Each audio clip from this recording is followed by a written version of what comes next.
Estou lendo um estudo acerca de 1 Crônicas, né? Capítulo 22, do 6 em diante. A exortação de Davi a Salomão. A exortação de Davi para Salomão, versículos 6 a 16, está expressa em termos solenes e tem certa semelhança com aquela registrada em 1 Reis 2, do 1 ao 9, mas o interesse do cronista aqui, evidentemente, está na certeza de que o projeto do templo seja concluído. Davi não teve permissão para construí-lo porque foi um homem de guerras e causou muito derramamento de sangue. O cronista destaca uma razão, principalmente ritual, para Davi não receber a permissão de Deus para construir, enquanto 1 Reis 5,3 simplesmente afirma que ele estava ocupado demais lutando contra os seus inimigos. Em contraste, Salomão deve ser um homem de paz.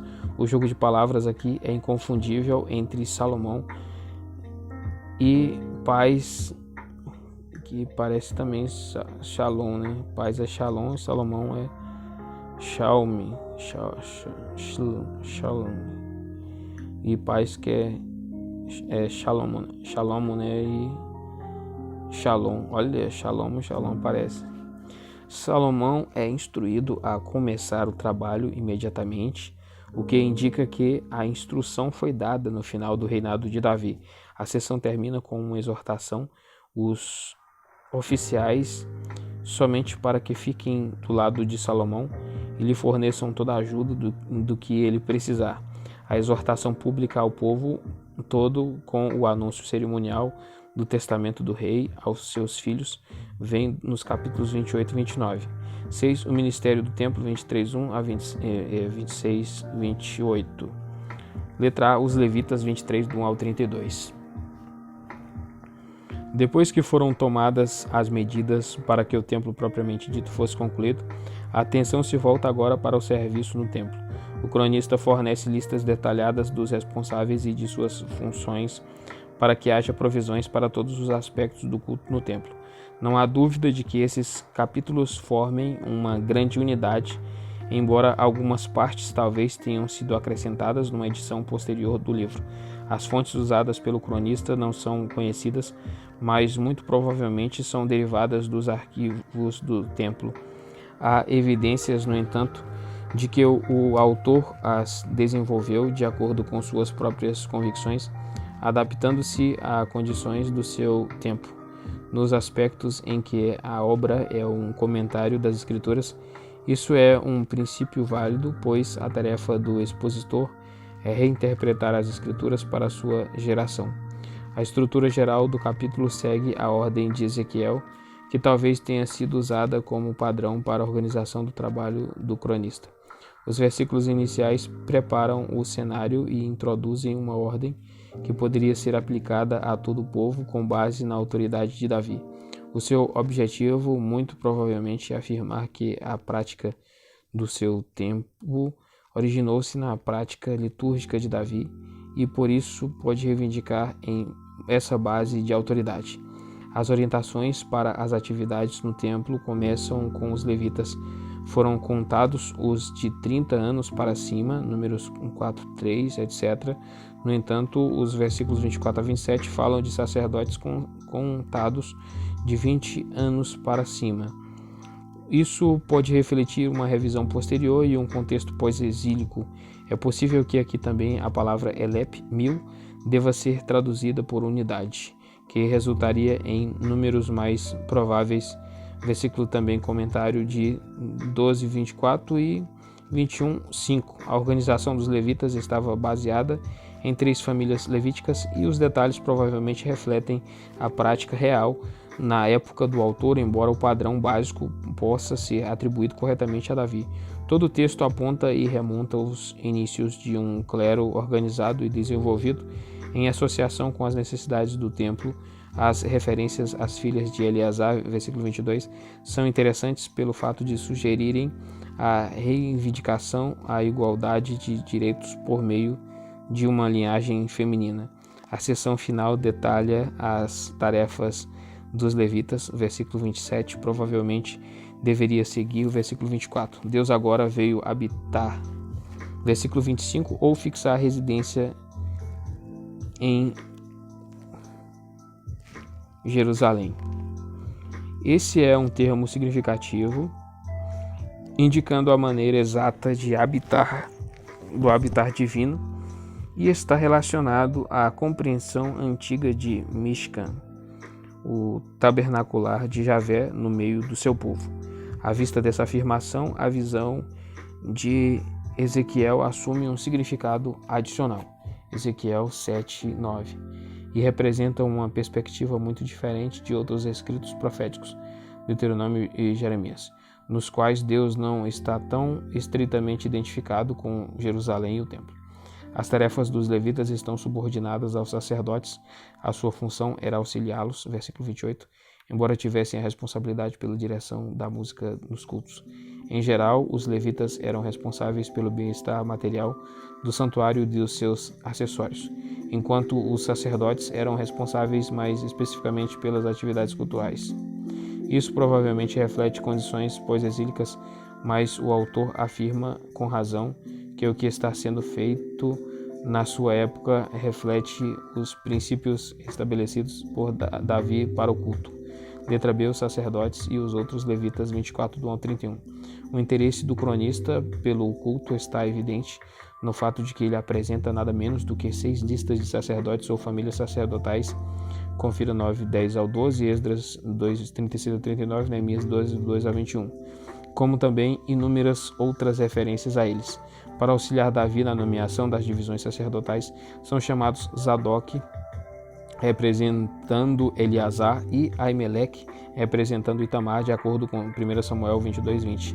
Abiatar, pai de Aimeleque, era neto de Aitube, representante da família de Eli, que perdeu o sacerdócio no reinado de Salomão, 1 Reis 2:27. O cronista, no entanto, associa Zadok a Aitube e relega Aimeleque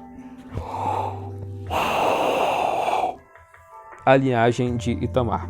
Isso provavelmente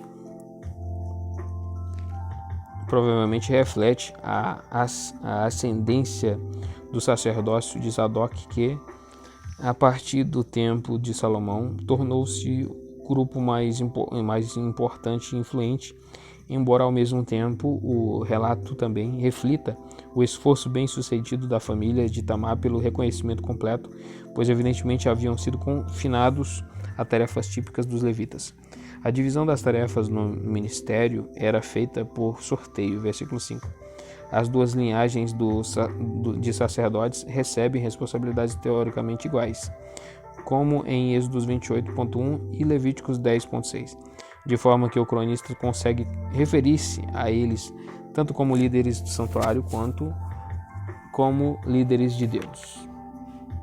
Versículo 5. O cronista indica que o predomínio de Eleazar Zadoquitas se devia à sua superioridade numérica e, por consequência, o seu grupo mantinha o controle da situação.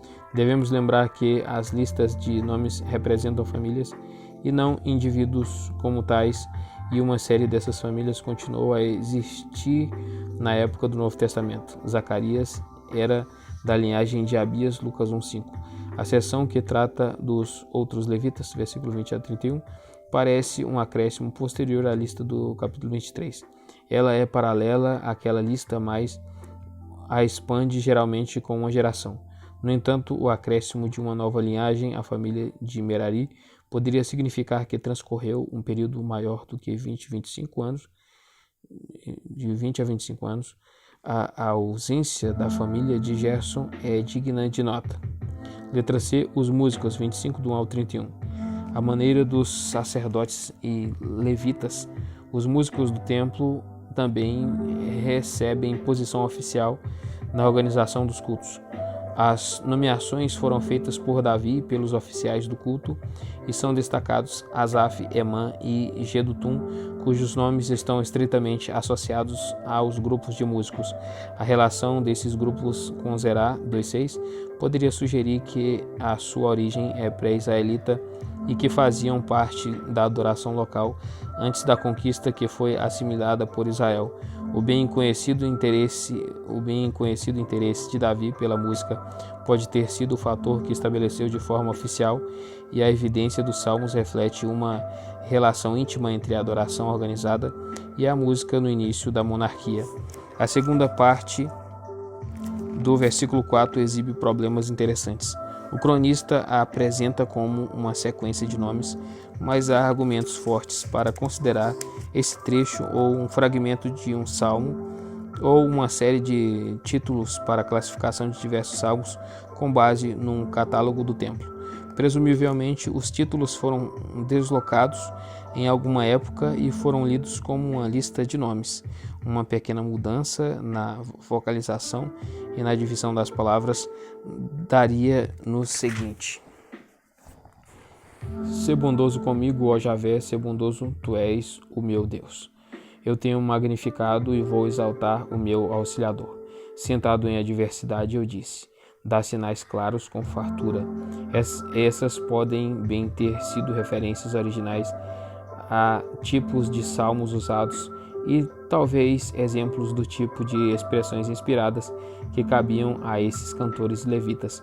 A última talvez estivesse relacionada às coleções de profecias do culto nos quais os cantores estavam envolvidos. Para outros detalhes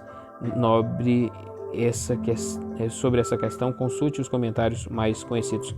Letra D, porteiros e oficiais do Tesouro, 26, do 1 ao 28.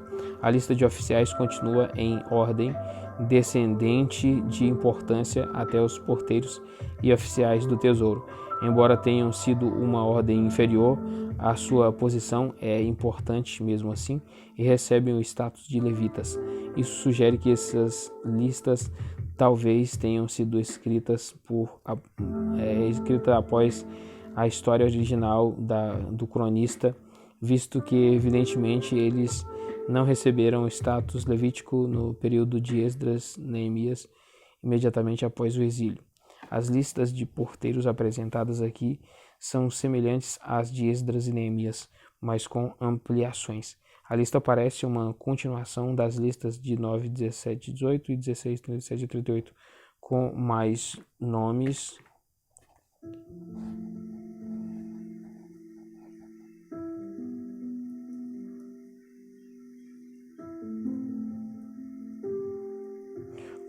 acrescentados para atualizá-las ao tempo do compilador e talvez possa ser considerada um complemento posterior. A família de Obed-Edom é apresentada aqui como constituída de 62 pessoas, enquanto 1638 registra 68. A sua família talvez tenha sido responsabilizada pela Porta Sul, que era contígua ao Palácio Real em virtude de sua associação próxima com Davi. Precisamos observar também que as suas funções não se restringem ao cuidado das portas, mas tinham tarefas adicionais para cumprir, assim como seus parentes, versículo 12 e versículo 16. Para Supim, uma intrusão ininteligível que se originou na ditografia da última palavra do versículo 15, porta Seleket, conhecida somente desse texto. É possível que deva ser dito a porta que conduz à estrada da subida. Confira o Vulgata Septuaginta. A palavra barbar, que a NVI traduz por pátio, também é difícil. A palavra foi encontrada numa inscrição em Lídia e no rolo de cobre de Qumran. O significado pode ser tesouro ou casa de verão. Os oficiais do tesouro eram responsáveis pela guarda de dois tipos de material consagrado. Havia a tesouraria do templo do Senhor, incluindo aí os acessórios do culto e as ofertas do templo, e os tesouros consagrados, que consistiam principalmente em despojos de guerra que haviam sido dedicados a Deus. As referências às contribuições de Samuel, Saul, Abner e Joabe são notáveis. Talvez reflitam o interesse do autor em mostrar que todo o Israel estava associado às instituições religiosas da nação. 7. Administração do reino. Letra A, o judiciário, 26, 29 a 32. Essa seção não tem nenhuma relação com as seções anteriores que tratam dos oficiais do templo, mas tem o seu lugar no livro pelo fato de que fornece informações acerca da estrutura interna do governo de Davi e do seu esquema de segurança. A fonte talvez sejam os registros históricos do rei Davi mencionados em 27 e 24, provavelmente combinados com material que refletia a situação do próprio autor. Os negócios do rei estavam sob a responsabilidade dos filhos de Izar e dos filhos de Hebron, tendo estes autoridade específica sobre a região da Transjordânia. Aqueles eram responsáveis pelos negócios públicos de Israel, embora somente possamos conjecturar sobre o que exatamente eram esses negócios. De acordo com 2 Crônicas 19, 4 a 11, os sacerdotes e levitas foram designados para funções judiciais na época de Josafá. Joséfo escreve acerca de 2 levitas que foram apontados como assistentes para cada juiz e atribui essa prática a Moisés, indicando que já na sua época era uma prática antiga. É possível então que os filhos de Izar fossem um tipo de funcionário judicial. O exército, 27 do 1 ao 15. A lista enumera os comandantes das divisões. Cada um era chamado para servir durante o mês de cada vez. A lista é um paralelo próximo da lista dos principais guerreiros de Davi, mas aqui eles são comandantes de divisões cuja tarefa era servir ao rei em revezamentos mensais, com base em Elep 1000, significando uma unidade, a um total de 288 unidades, 24 unidades por mês. Se cada unidade tinha 10 homens, o grupo mais parece uma segurança pessoal do que uma organização militar estratégica. Há mais identificação de razões familiares aqui do que no capítulo anterior, e as variantes sugerem uma fonte paralela, mas independente dessa seção. O versículo 4 provavelmente deveria trazer Eleazar, o filho de Dodai, o Aoita. Letra C, governadores tribais, 27, 16 a 24. A lista de líderes tribais mantém o sistema de 12 tribos, mas usa uma ordem diferente das listas anteriores e altera a estrutura tribal dentro do sistema. Azer e Gad são omitidas e, para compensar, Manassés é dividida em 2 distritos. A tribo de Levi é mantida e se faz menção especial de Zadok como aronita. O fato de ele aparentemente não ter sido considerado assim até o tempo de Esdras sugere que a lista como está neste texto é a compilação posterior. O versículo 23 e 24 registram a razão porque não havia dados de um recenseamento nacional completo, embora esses dados estivessem disponíveis em relação a funcionários especiais. As razões citadas são de natureza religiosa. Por outro lado, Davi creu na promessa de Deus, Gênesis 15, 5. E por outro, Joabe não conseguiu concluir a contagem porque a ira de Deus havia caído sobre a nação. Isso fornece uma reflexão interessante acerca do relato de 21:5. Nem mesmo uma tentativa de recenseamento, como está registrada aí, harmoniza-se facilmente com a declaração de confiança de Davi. Versículo 23, 20 anos, parece ter sido a idade com que as pessoas em geral passavam a assumir suas responsabilidades civis. Confira Números 1:3, acerca de um limite de idade semelhante. Essa era também a idade para a participação completa nas atividades da comunidade de Qumran. Observe também 23 e 23. Letra D, as propriedades e os bens do rei, 27, do 25 a 31.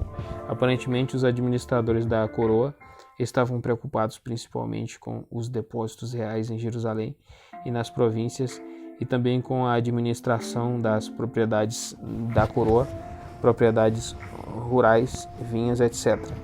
Parte disso começou a se desenvolver ainda nos dias em que Davi estava proscrito e foi, em grande parte, resultado de conquistas. Enquanto os despojos indefinidos eram dedicados a Deus, As terras e outros bens, como animais, eram mantidos para o uso da corte e exigiam um sistema complexo de administração. Não há indicação de que houvesse tributação no reinado de Davi, e as despesas eram cobertas com base na sua fortuna e patrimônio particulares. Letra E. O Conselho Particular do Rei 27, 32 a 34. Paralelamente ao crescente aparato da burocracia dos administradores e oficiais públicos, Davi também tinha um gabinete interno de conselheiros pessoais. O seu tio Jonatas é mencionado somente aqui na Bíblia, ele e Jeiel. Também somente aqui eram responsáveis pela criação e educação dos filhos de Davi acerca de Aitofel. Vê 2 Samuel 15:12. Após o seu suicídio, foi sucedido por Joiada, filho de Benaia, conhecido somente nessa passagem. O título de Uzai, amigo do rei, pode ter sido honorário, mas mais provavelmente incluía a função de um conselheiro pessoal especial. O sacerdote Abiatar havia sido associado de Davi durante muitos anos, mas não é mencionado aqui como sacerdote, o que provavelmente se deve à tendência do cronista de destacar a linhagem de Zadok como sacerdote legítimo e também talvez a desgraça posterior de Abiatar na época da ascensão de Salomão. 8. O fim do reinado de Davi e a ascensão de Salomão, 28, 1 a 29, 30. Letra A. As instruções finais de Davi, 28, 1 ao 21. Essa seção continua a história interrompida pelas listas que foram introduzidas entre 23.2 e o início desse capítulo. O cronista nos informa o que realmente aconteceu quando Davi reuniu os líderes políticos e militares do reino para testemunhar a transferência da autoridade para Salomão. O cronista ignora aqui a fonte de Reis e utiliza outras fontes que ele amplia para uma narrativa unificada. O motivo de ele não usar o relato de Reis acerca da ascensão de Salomão provavelmente é o caso desagradável de Adonias e a intriga palaciana associada a isso. A ascensão de Salomão fazia parte do plano de Deus e o cronista propositadamente omite aqueles elementos da história que não são relevantes para o seu objetivo. O discurso de Davi ao seu filho está fundamentado em fontes anteriores, mas a forte percepção que o cronista tem da eleição transparece aqui como em outros lugares. Versículo 4 e 5. Deus havia escolhido Judá dentre as tribos de Israel, a família de Jessé daquela tribo, Davi dentre os filhos de Jessé e agora Salomão dentre os muitos filhos de Davi, para ocupar o trono e continuar a dinastia. Da perspectiva do autor, essa sucessão de eventos era constituída de atos de Deus, não meramente de circunstâncias da história MMS. No entanto, o cronista também destaca o conteúdo ético da eleição. A dinastia não sobreviveria sem a continuação e persistência desse relacionamento com Deus, que havia sido mantido durante todo o reinado de Davi. Os elementos são destacados fortemente: o conceito do rei como filho de Deus e os princípios éticos de uma vida justa, da qual o relacionamento anterior havia dependido. Versículo 7. Somente se Salomão obedecer aos mandamentos de Deus, a sucessão estará garantida e a terra pertencerá a Israel para sempre. A lição do cronista para a sua época é clara. O propósito principal, no entanto, é a construção do santuário, a casa de Deus, o símbolo da presença dele entre o seu povo. Assim, Davi prossegue ao dar orientações específicas na forma de um conjunto completo de plantas, do pórtico do templo, depósitos e outras salas de apoio. Versículo 11 e 12, e dos diversos elementos e acessórios para adoração no templo. Versículo 13 a 19, as quantidades de ouro e prata são apresentadas nos mínimos detalhes. O relato em Reis fala somente de ouro e cobre. O cronista ressalta que isso não era somente um conjunto de orientações verbais, mas estavam registradas em um documento, versículo 19.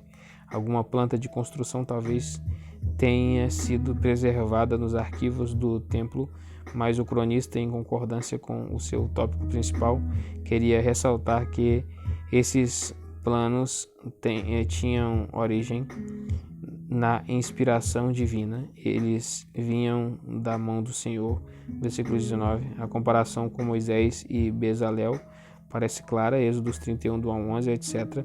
Para o cronista, Davi ocupava a mesma posição em relação ao templo que Moisés ocupava em relação ao tabernáculo. É provável que esse destaque dado à direção divina deve ser visto também no versículo 12, a AVA, a RV e a NVI, tudo que o Espírito havia posto em seu coração, trazem uma tradução melhor do que a RSV.